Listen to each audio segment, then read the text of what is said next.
Now let's use H2O for collaborative research-based hypothesis testing.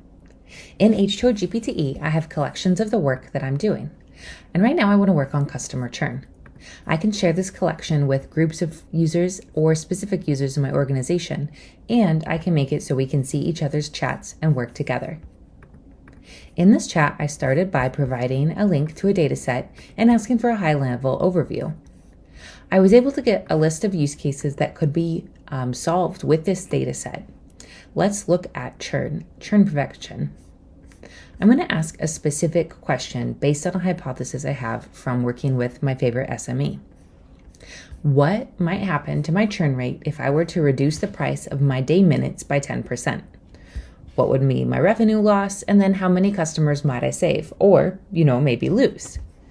This ran in about 40 seconds, and we got a response of what our current revenue is for day minutes and that 10% loss.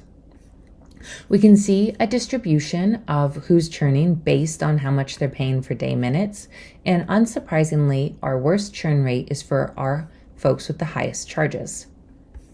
It goes on to show us some plots and gives a final business impact.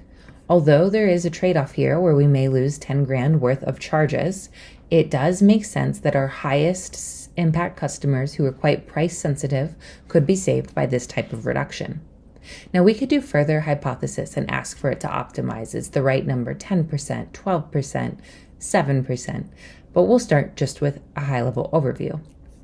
If I want to know more about what happened, I can go ahead and open the agentic analysis. This shows me each step of the process of what this agent did, and I can also see a deep level of the code that went on.